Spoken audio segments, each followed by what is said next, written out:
Tem uma foto do Anthony Avalos que a família guardou por anos depois que ele se foi.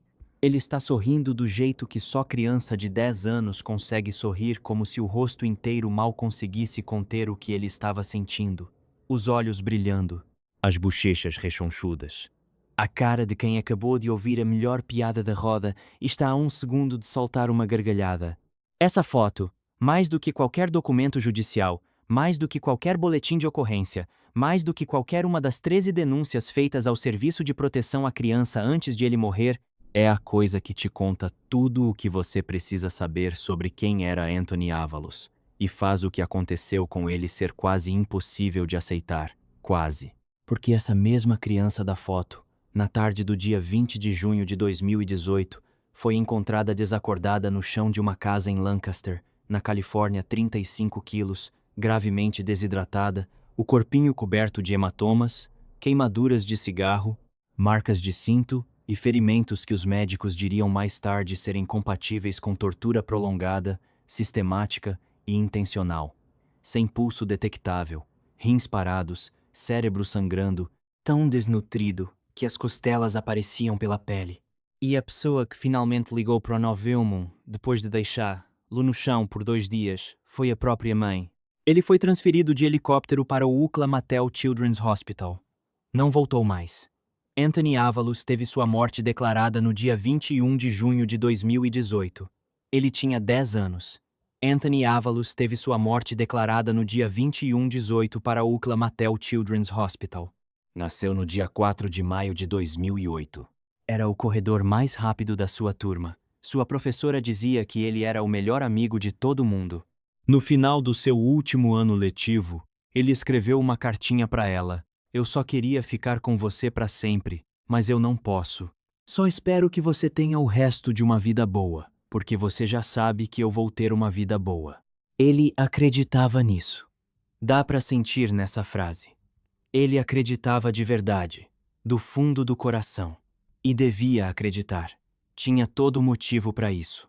Ele tinha 13 denúncias feitas ao Serviço de Proteção à Criança que deveriam tê-lo salvo. Tinha 12 assistentes sociais que tocaram no processo e seguiram em frente. Tinha professoras que notaram o nervosismo nele e tentaram entender. Tinha parentes que ligavam, imploravam e alertavam todo mundo que fosse ouvir que uma criança dentro daquela casa ia morrer. E Anthony Avalos ainda morreu no chão daquele apartamento, aos 10 anos, 2 semanas depois de ter se formado no 4º ano, enquanto as 2 pessoas que deveriam mais amá-lo não só assistiram, mas escolheram isso.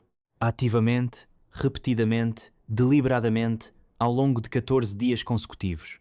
Essa é a história de Anthony Avalos. É a história de uma criança que foi abandonada por todos os que tinham a obrigação de protegê-la.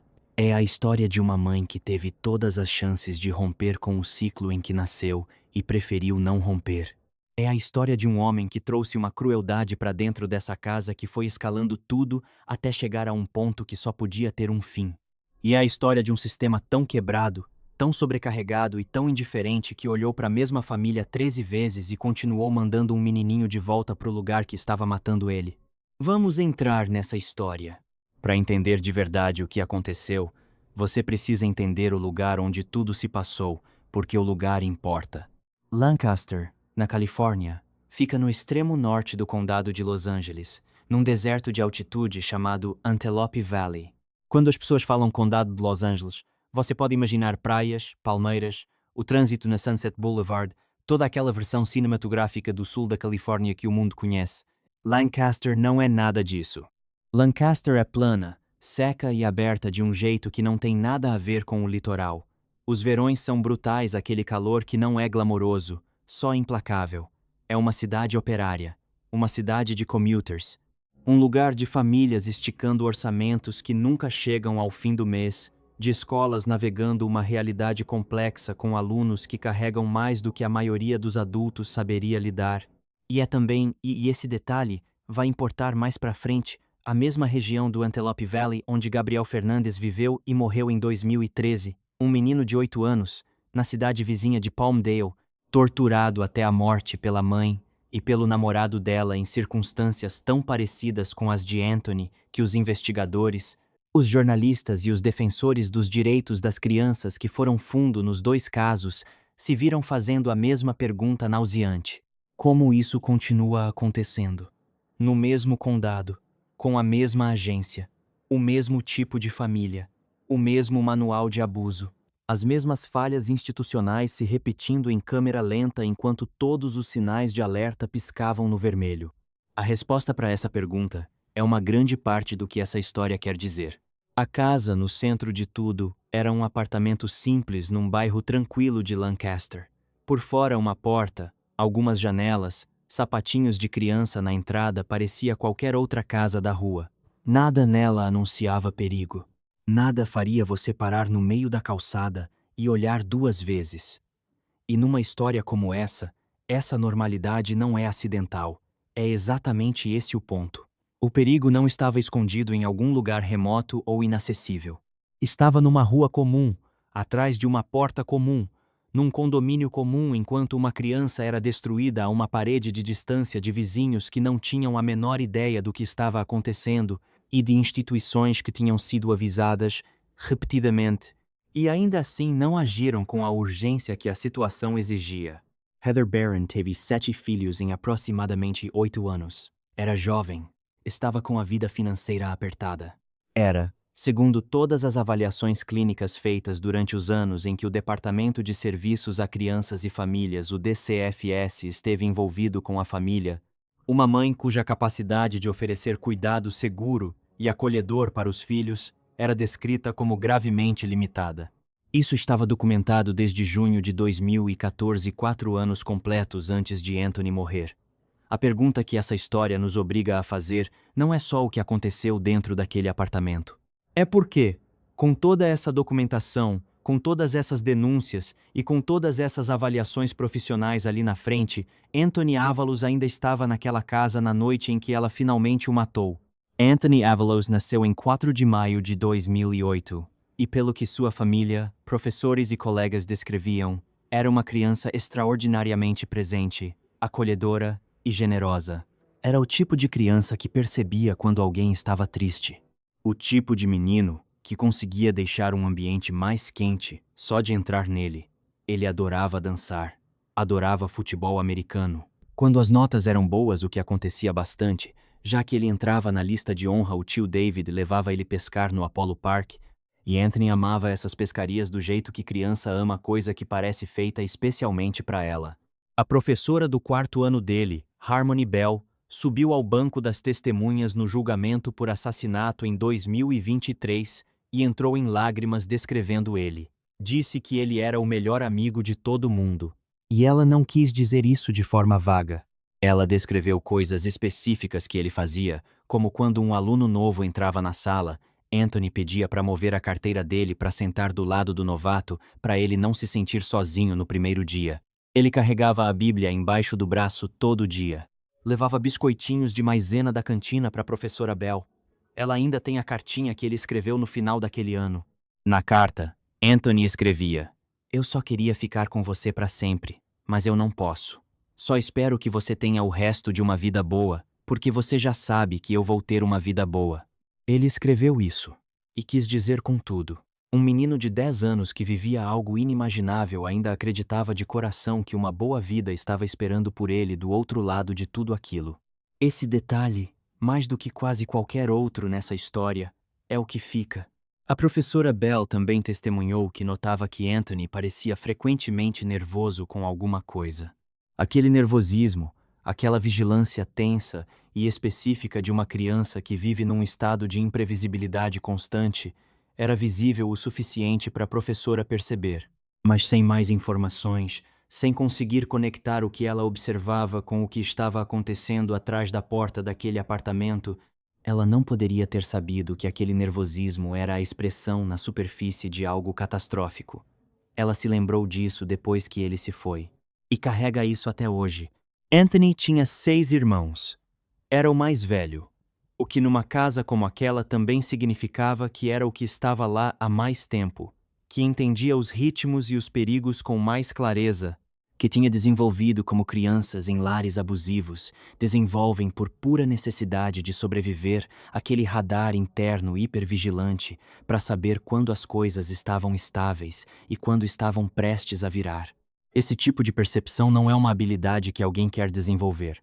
É a adaptação de uma criança que aprendeu cedo que sobreviver exige monitorar o tempo inteiro a temperatura emocional das pessoas que têm todo o poder. A família amava ele de um jeito feroz. Sua tia Maria Barron, esposa do irmão de Heather, David o descrevia como uma luz brilhante. Sua tia Maricruz Ávalos dizia que o sorriso era constante, que era só ele mesmo, que estava no rosto dele mesmo quando não havia nenhuma razão para estar dado tudo o que ele vivia. E quando parentes falaram sobre ele na audiência de sentença dos assassinos em abril de 2023, quase 5 anos após a morte, a dor naquele tribunal era a dor específica e não processada de pessoas que tentaram salvar alguém e viram ser tirado a si mesmo. Heather Maxine Barron nasceu numa casa que já era quebrada. No julgamento, os próprios irmãos dela, David Barron e Crystal Gilgid, subiram ao banco das testemunhas e descreveram em detalhes dolorosos como era a infância deles. Abuso físico, abuso emocional. Uma casa moldada pela violência e pelo desamparo e pelo dano particular de crescer sob a autoridade de adultos que exerciam o controle pela crueldade.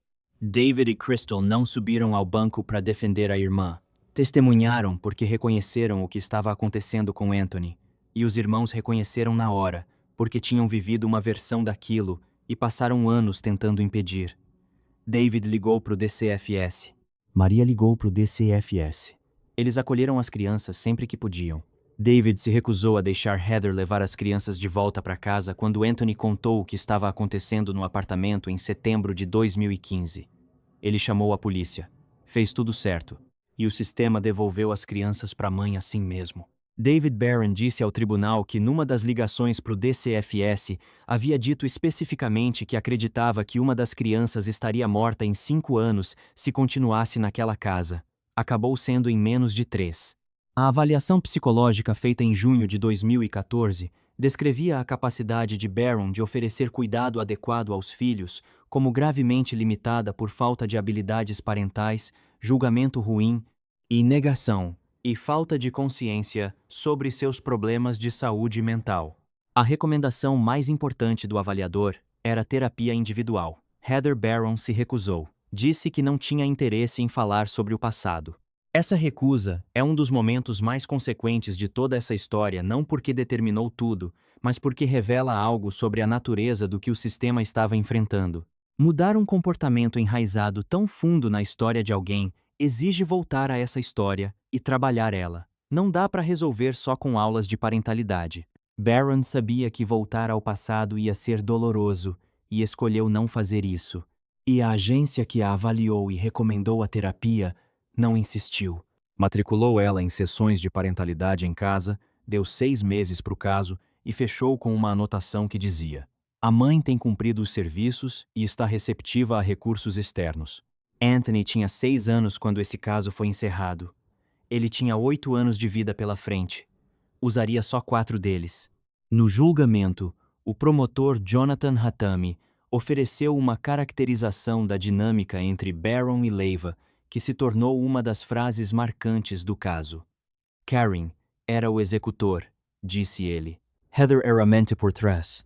Heather criava as técnicas de tortura e mandava Leiva aplicar.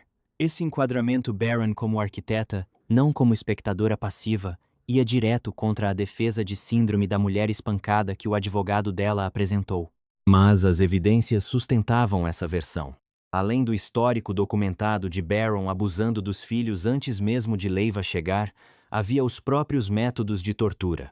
A cadeira do capitão, forçar crianças a ficarem agachadas contra a parede por longos períodos segurando pesos, foi descrita em depoimentos como algo que partiu de Barron. Leiva trouxe a própria violência. Mas a crueldade naquela casa tinha 2 autores. Corinne Ernesto Leiva tinha 37 anos na sentença. Entrou na vida de Heather Barron em 2015 um relacionamento que duraria vários anos e que eventualmente resultaria no 7º filho de Barron. Era fisicamente imponente, com aproximadamente 1,85 e 90 quilos. Era, Nas palavras que apareceriam nos depoimentos e nas decisões judiciais, alguém que frustrava fácil e expressava essa frustração pelo corpo, pelas mãos, com o peso total de um homem adulto caindo sobre crianças que não tinham como reagir.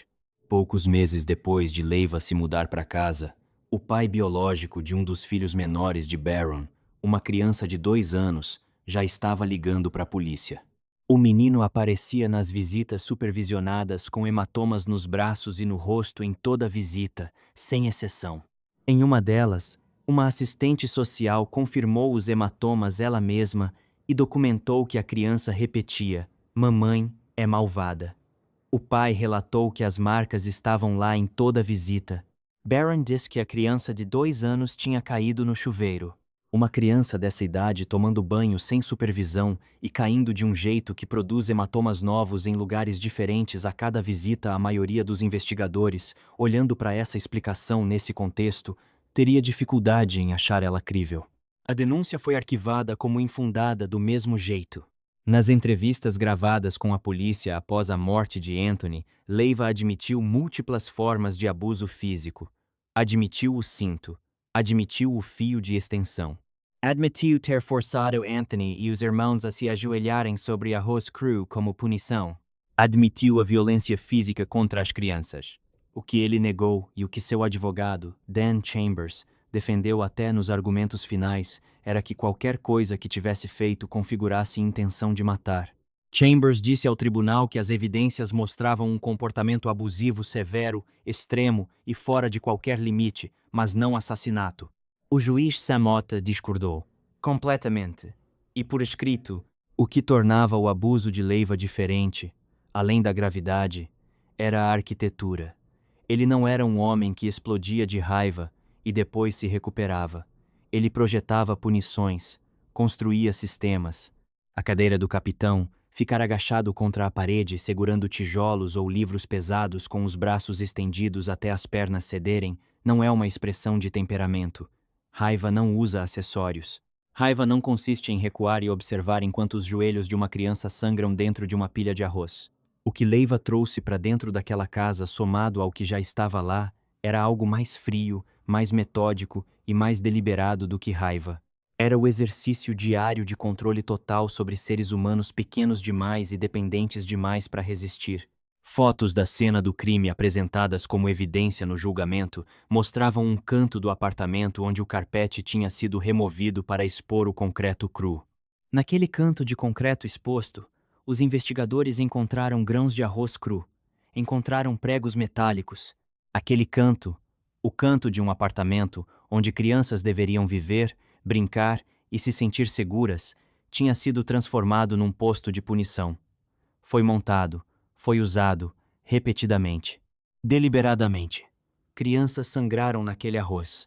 Entre fevereiro de 2013 e abril de 2016, o Departamento de Serviços a Crianças e Famílias do Condado de Los Angeles recebeu 13 denúncias formais apontando Anthony e seus irmãos como possíveis vítimas de abuso.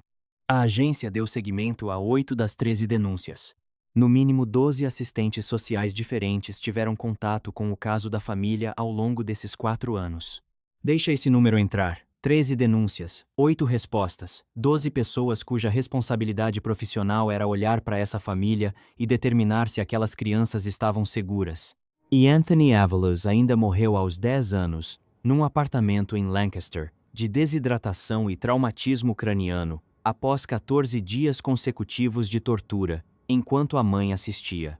A primeira denúncia chegou em fevereiro de 2013. Anthony tinha 4 anos.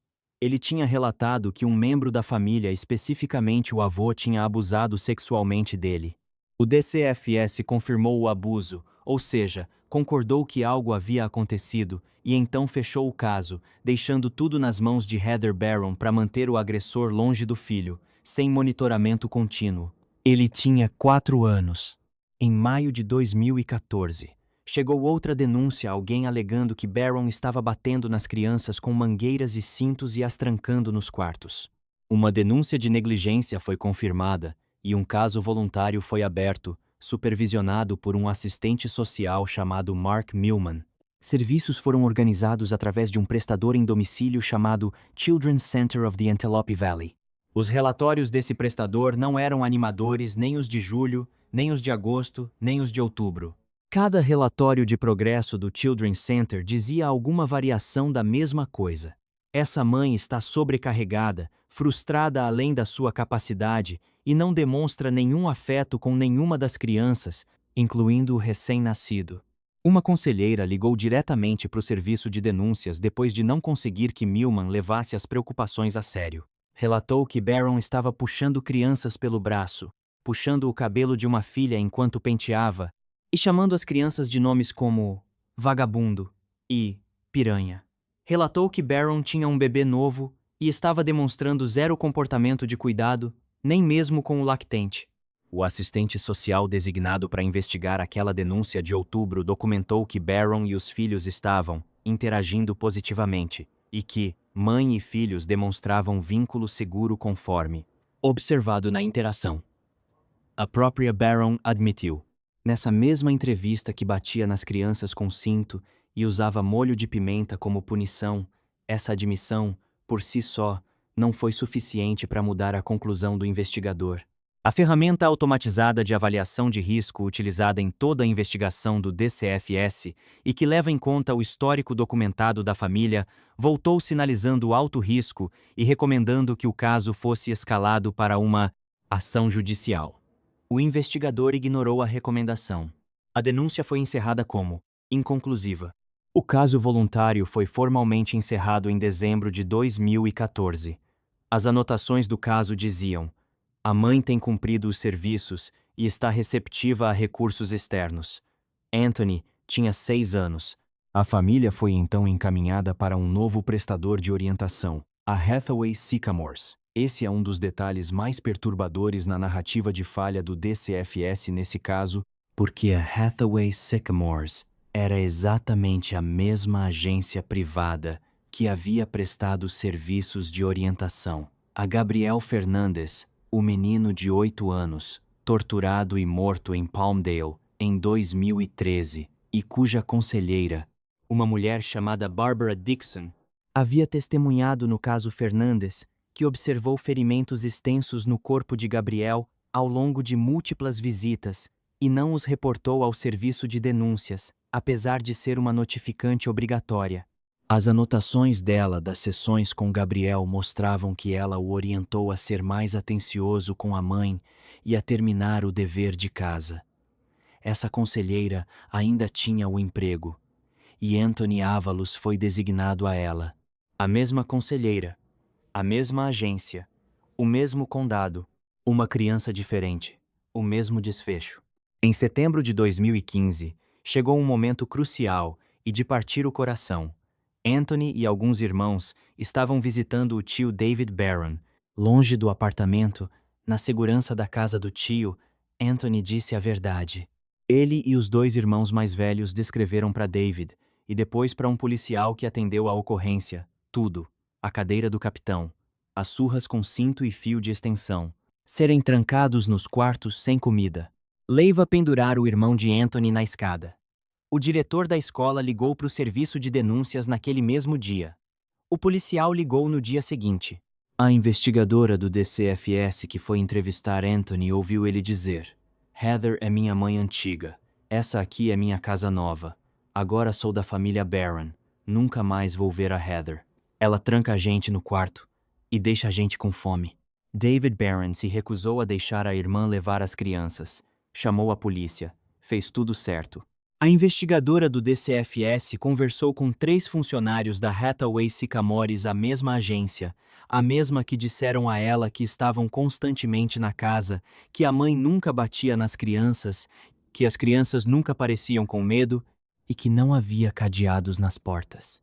A versão deles contradiz diretamente tudo o que as conselheiras do Children's Center tinham documentado no ano anterior. Com base nas garantias da Hathaway Sycamores, e numa determinação de que a tia e o tio tinham manipulado as crianças para fazerem as acusações, uma determinação feita por uma investigadora que mais tarde testemunhou em juízo que não sabia, na época, que sobreviventes de abuso comumente retratam quando são devolvidos ao agressor, a denúncia foi encerrada.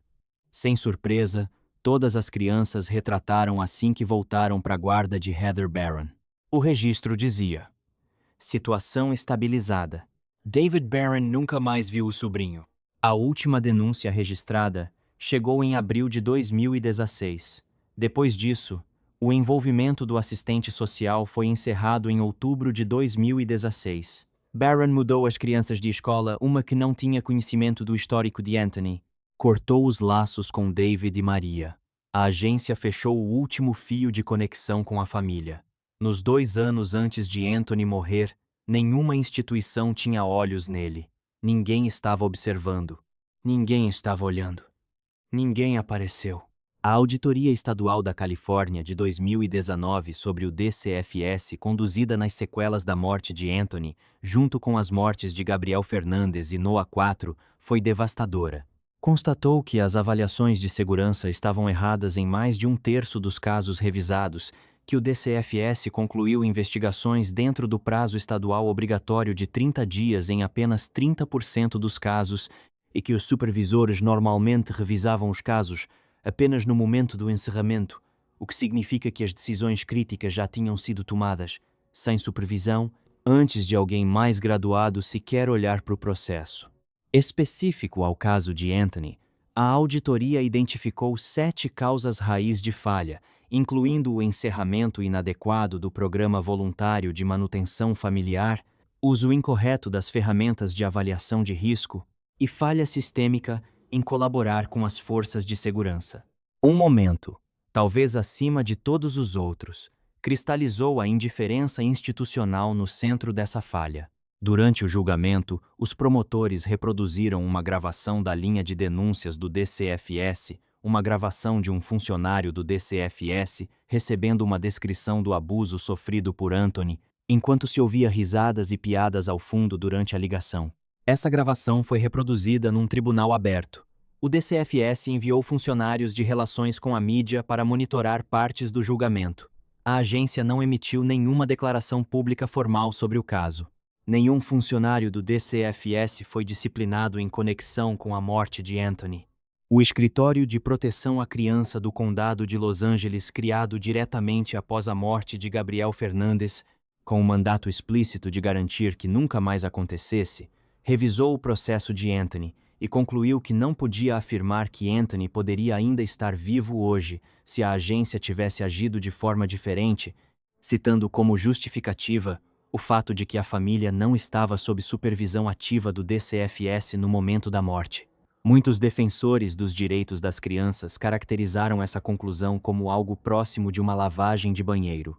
O mesmo escritório, criado especificamente para que Gabriel Fernandes fosse a última criança a cair por essas brechas, tinha acabado de olhar para a próxima criança que caiu por elas e dito: "Esse aqui é diferente." Nas últimas semanas de vida de Anthony Avalos, algo aconteceu que as pessoas que o amavam descreveriam mais tarde como uma das coisas mais dolorosas de toda a história. Anthony disse para a mãe que gostava de meninos e meninas. Ele tinha 10 anos. Vivia numa casa onde o afeto era ausente, onde a vulnerabilidade era perigosa, onde a temperatura emocional podia mudar sem aviso para algo violento, e onde as pessoas com autoridade sobre ele tinham demonstrado repetidas vezes que ser vulnerável era um risco. E no meio de tudo isso, esse menininho encontrou algo honesto e verdadeiro sobre si mesmo e disse em voz alta. Segundo o relato reunido pelo jornalista investigativo Garrett Terrell a partir de transcrições do grande júri e entrevistas com a família, Karen Leiva ouviu essa conversa por acaso. O que veio depois dessa revelação não foi reflexão nem uma conversa parental difícil, mas necessária. O que veio, de acordo com o testemunho dos irmãos de Anthony e com as conclusões tanto da investigação do DCFS quanto do Tribunal Criminal, foi a escalada de abuso mais brutal e sustentada que aquelas crianças já tinham visto, como se as palavras de Anthony tivessem dado a Leiva e a Barron uma nova justificativa, um novo alvo, uma nova categoria de desprezo a despejar. O subdiretor do DCFS, Brandon Nichols, confirmou publicamente após a morte de Anthony que o menino havia feito essa revelação nas semanas anteriores à morte e que os investigadores estavam examinando se a homofobia havia desempenhado um papel na escalada final. Parentes de Anthony confirmaram posteriormente que tanto Barron quanto Leiva demonstraram evidências repetidas de atitudes homofóbicas. Parentes relataram Barron chamando Anthony de xingamento. Leiva, em suas entrevistas com a polícia, teria admitido se sentir desconfortável com pessoas gays. Isso poderia indicar, e a maioria dos investigadores que trabalhou no caso acreditava que a revelação honesta de Anthony sobre quem ele era funcionou, na cabeça dos dois adultos naquela casa, como uma justificativa. Como se algo que eles talvez já estivessem direcionando a ele em parte tivesse agora recebido uma razão, um rótulo, uma permissão. O juiz Ota escreveria mais tarde em seu veredicto que ambos os réus haviam escolhido Anthony como bode expiatório para uma crueldade extrema e que ele servia como alvo eleito para obter algum nível de alívio de seus problemas.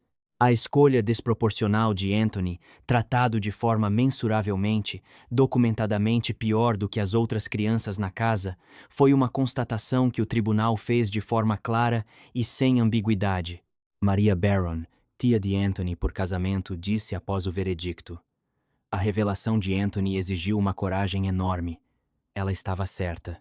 Pense no que é necessário para um menino de 10 anos, vivendo dentro daquele ambiente, dizer algo honesto sobre si mesmo, estar disposto a ser visto e conhecido como realmente era, mesmo num lugar que lhe ensinou que ser visto como vulnerável podia custar tudo.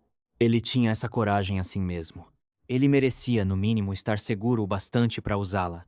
7 de junho de 2018.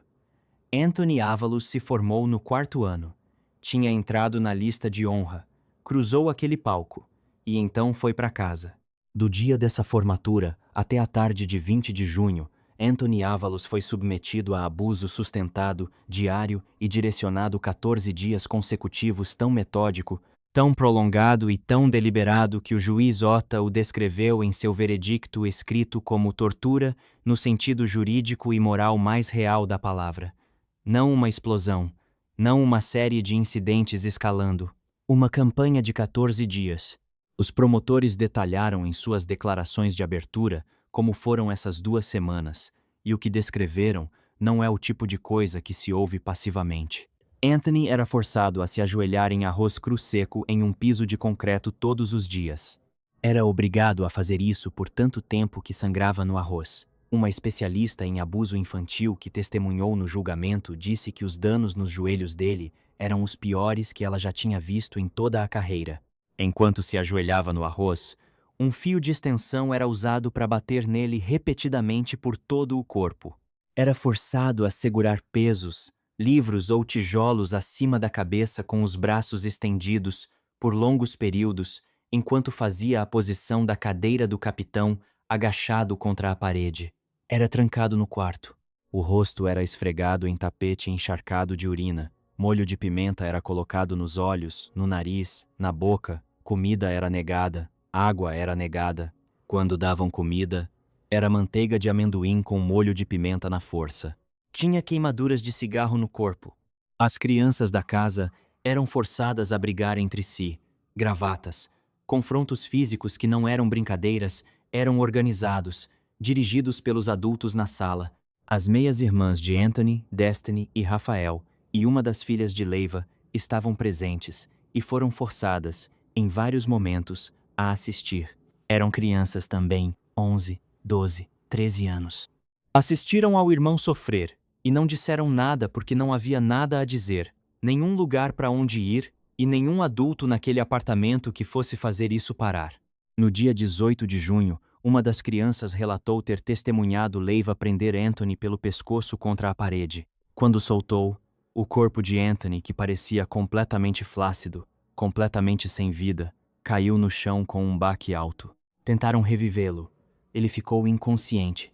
Permaneceu assim, e então ficou deitado no chão daquele apartamento por 2 dias completos. 2 dias. Enquanto Heather Barron e Corinne Leiva continuavam naquela casa com ele. 2 dias não é choque. 2 dias não é paralisia.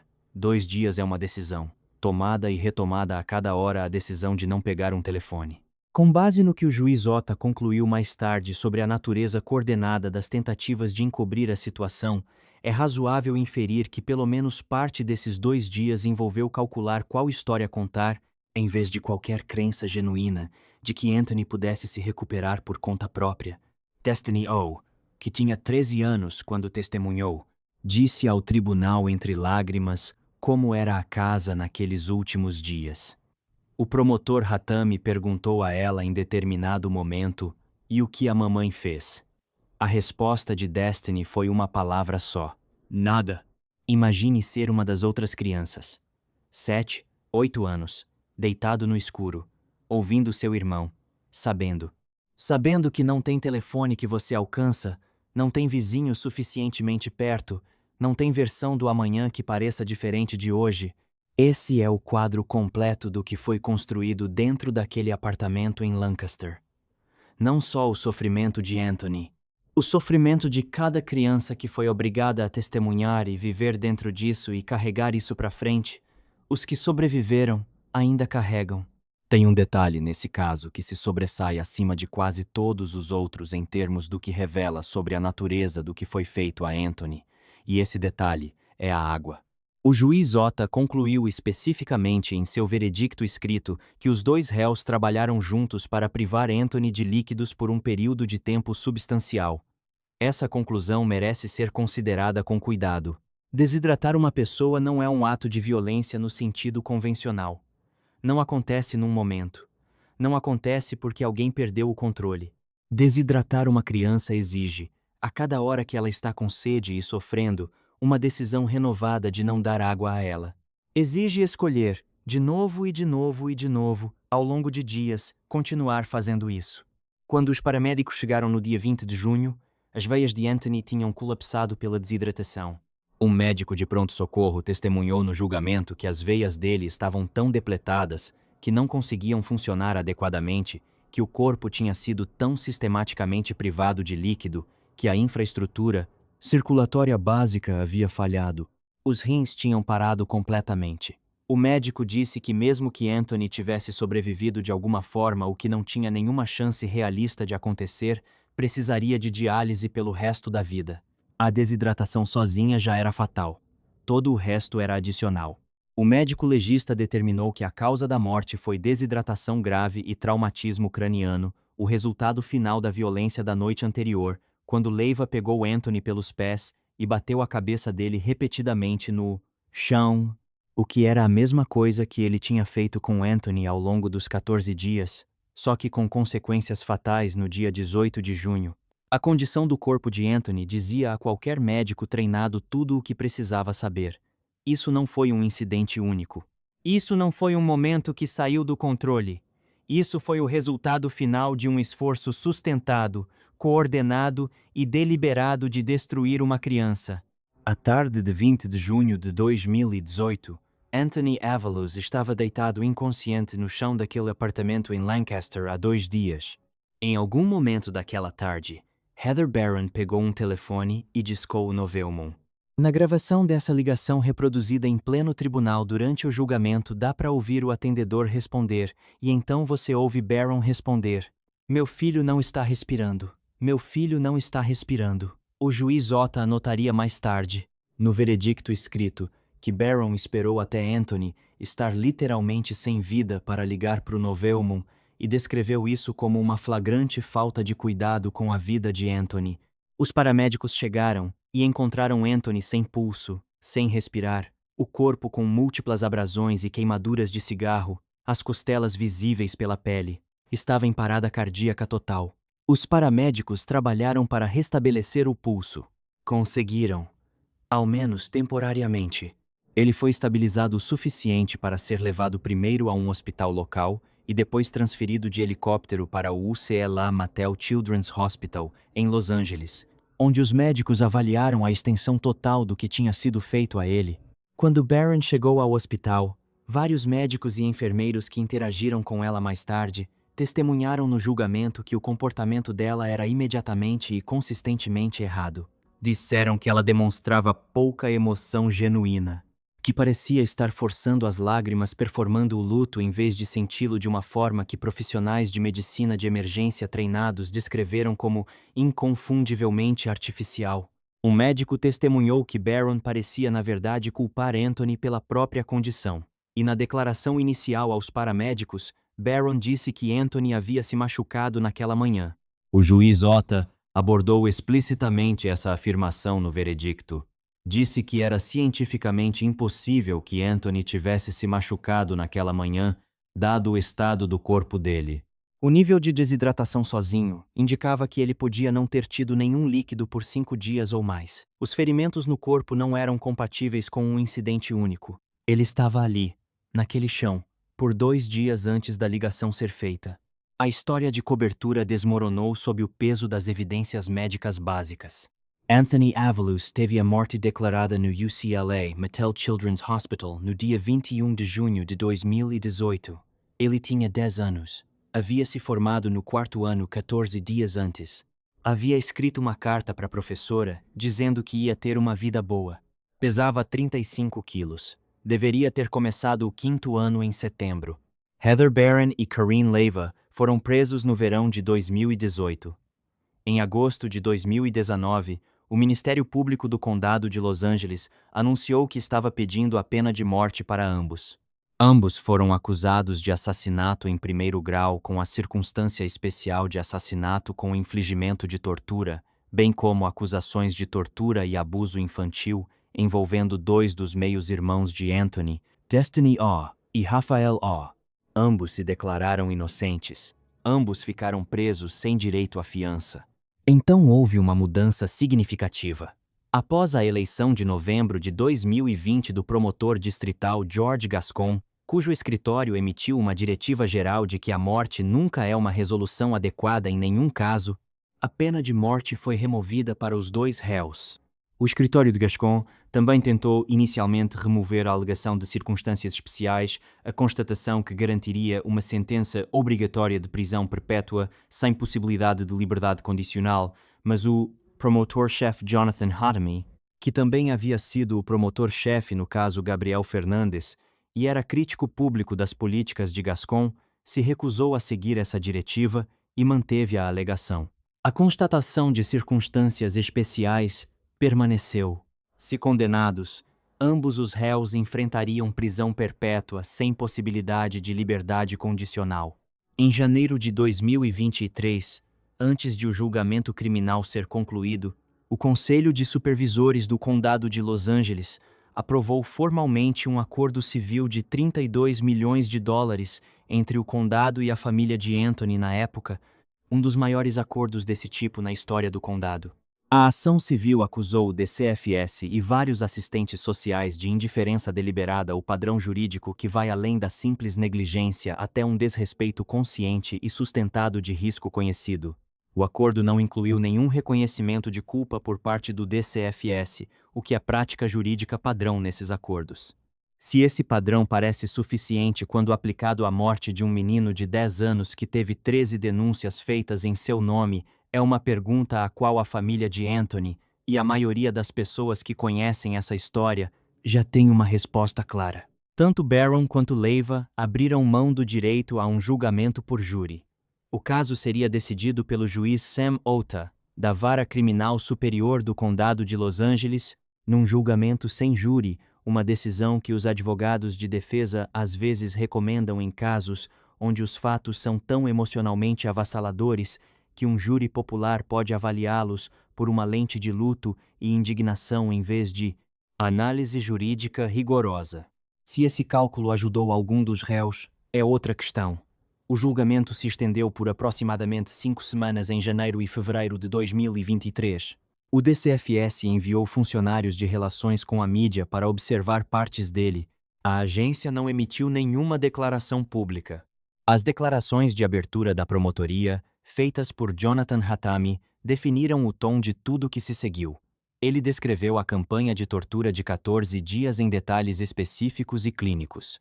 Descreveu Leiva como tendo torturado e assassinado intencionalmente um menino de 10 anos de forma brutal. Disse ao juiz Ota que as evidências mostrariam que os dois réus sabiam exatamente o que estavam fazendo, que a desidratação sozinha, que exigiu uma recusa sustentada, coordenada e diária de dar água a Anthony, provava a intenção deliberada além de qualquer dúvida razoável. Disse que entre os dois, Baron e Leiva, tinham 12 filhos. Disse que algumas das crianças na casa foram forçadas a brigar entre si. Disse que Anthony foi escolhido como alvo para o pior de tudo, consistente e deliberadamente, de um jeito que as crianças que testemunharam foram traumatizadas por conta própria. Os meios-irmãos de Anthony, Destiny O e Rafael O, ainda adolescentes, quando testemunharam, subiram ao banco das testemunhas e descreveram o que tinham visto dentro daquele apartamento. Destiny descreveu Leiva jogar Anthony de cabeça no chão. Descreveu os sons. Descreveu os dias depois. Descreveu o que era ficar deitada no escuro ouvindo e não conseguindo fazer nada. Rafael testemunhou sobre o arroz, sobre os pesos, sobre as brigas organizadas, sobre o canto de concreto, sobre o irmão.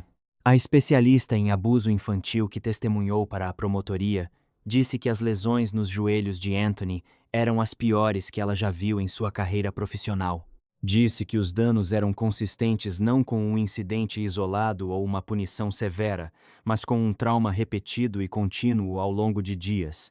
A médica legista descreveu as múltiplas lesões no corpo de Anthony em detalhes que o tribunal ouviu em silêncio completo. Professora Harmony Bell subiu ao banco e entrou em lágrimas. Leu a carta que o menino escreveu, dizendo que ia ter uma vida boa. O advogado de defesa de Leiva, Dan Chambers, argumentou que, embora as ações de seu cliente fossem severamente abusivas, o que ele não negou as evidências, não sustentavam o padrão de intenção para assassinato de primeiro grau. Ele apresentou Leiva como alguém que agredia por raiva e falta de controle emocional, não como um torturador metódico agindo com propósito deliberado. O advogado de defesa de Baron apresentou a síndrome da mulher espancada como moldura central. Baron como alguém que havia sido tão controlada e aterrorizada por Leiva que era incapaz de agir para proteger os filhos ou a si mesma. A promotoria rebateu essa estrutura com o histórico documentado de abuso de Baron que antecedia a chegada de Leiva por anos, com o depoimento de que a cadeira do capitão era dela, com o fato de que os registros do DCFS mostravam Baron como a principal perpetradora em múltiplas denúncias antes de Leiva aparecer. A defesa de vitimização entrou em colapso sob o peso do registro que a própria Agência de Proteção à Criança havia criado. O juiz Ota deliberou, e então entregou um veredicto. Heather Baron foi considerada culpada de assassinato em primeiro grau com circunstâncias especiais, assassinato por tortura. Culpada de tortura. Culpada de abuso infantil. Kareem Leiva foi considerado culpado de assassinato em primeiro grau com circunstâncias especiais, assassinato por tortura. Culpado de tortura. Culpado de abuso infantil. O juiz Ota, na decisão escrita, foi explícito sobre o que as evidências mostravam. Ele descreveu os 14 dias de tortura em termos que não deixavam espaço para reinterpretação. Ele descreveu a privação de água como um ato conjunto e deliberado. Ele descreveu a chamada ao Novelmum como tendo sido feita somente depois que Anthony estava literalmente morto. Ele descreveu o comportamento de Baron no hospital como performático e desprovido de emoção genuína. Ele concluiu que Anthony havia sido escolhido como bode expiatório, e que a revelação sobre sua sexualidade havia acelerado o alvo que estava sobre ele. Em abril de 2023, os dois foram sentenciados. Heather Baron foi condenada à prisão perpétua sem possibilidade de liberdade condicional. Kareem Leiva foi condenado à prisão perpétua sem possibilidade de liberdade condicional. Na audiência de sentença, os parentes de Anthony falaram. David Baron, Maria Baron, Maricruz Ávalos. Falaram sobre o menino que conheceram, sobre as pescarias no Apollo Park, sobre o sorriso que estava sempre lá, sobre as tentativas de salvá-lo, sobre o telefonema que nunca chegou, a visita que nunca aconteceu, o sistema que ouviu e não agiu, a noite em que a porta que deveria abrir não abriu. Nenhum deles ficará com aquelas palavras. Mas as disseram assim mesmo. O promotor Jonathan Hatami também falou. Ele tinha trabalhado em 2 casos como esse Gabriel Fernandes e agora Anthony Ávalos. 2 meninos no mesmo condado, a mesma agência, o mesmo desfecho.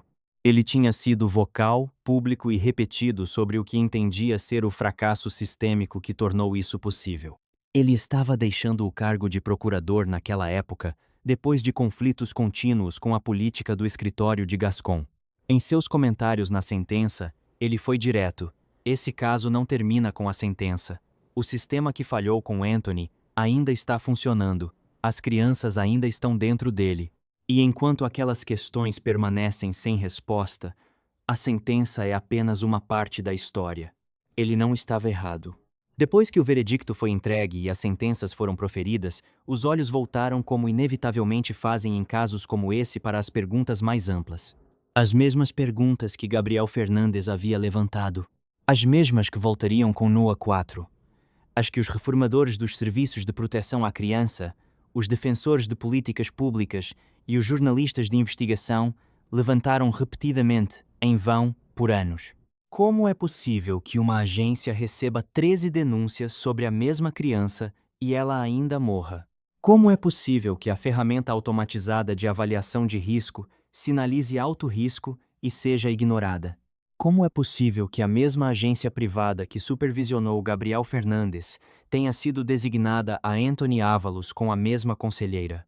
Como é possível que um funcionário do serviço de denúncias possa estar rindo ao fundo enquanto ouve sobre abuso infantil e que nenhuma consequência disciplinar se siga? Como é possível que o escritório criado especificamente para garantir que nenhuma outra criança caísse pelas brechas tenha olhado para a próxima criança a cair por elas e disse: esse caso é diferente? Essas perguntas não têm respostas simples. O sistema de proteção à criança nos Estados Unidos é cronicamente subfinanciado, cronicamente sobrecarregado e operado por uma força de trabalho que enfrenta taxas de rotatividade tão altas que o conhecimento institucional é construído e perdido em ciclos rápidos demais para criar consistência. Os assistentes sociais individuais são frequentemente colocados em situações impossíveis, carga de trabalho enorme, recursos inadequados, ferramentas que sinalizam risco, mas cujas recomendações podem ser ignoradas sem consequências. Culpar o indivíduo é fácil. Mas o sistema que colocou esses indivíduos nessas situações e depois falhou em responsabilizá-los é o que continua a existir, independentemente de qual indivíduo específico está no processo. O condado de Los Angeles pagou 32 milhões de dólares à família de Anthony. Não admitiu erro. Nenhum funcionário foi disciplinado. A agência continua operando. As crianças continuam chegando. E Anthony Ávalos, o menino mais rápido do 4º ano, o melhor amigo de todo mundo, o garoto que movia a carteira dele para sentar do lado dos novatos, que carregava a Bíblia debaixo do braço, que levava biscoitinhos para a professora, que acreditava completamente que uma vida boa estava esperando por ele, teve 10 anos, 14 dias, e uma carta que disse tudo o que precisava dizer sobre quem ele era e quem ele poderia ter sido. Você já sabe que eu vou ter uma vida boa. Ele merecia ter tido.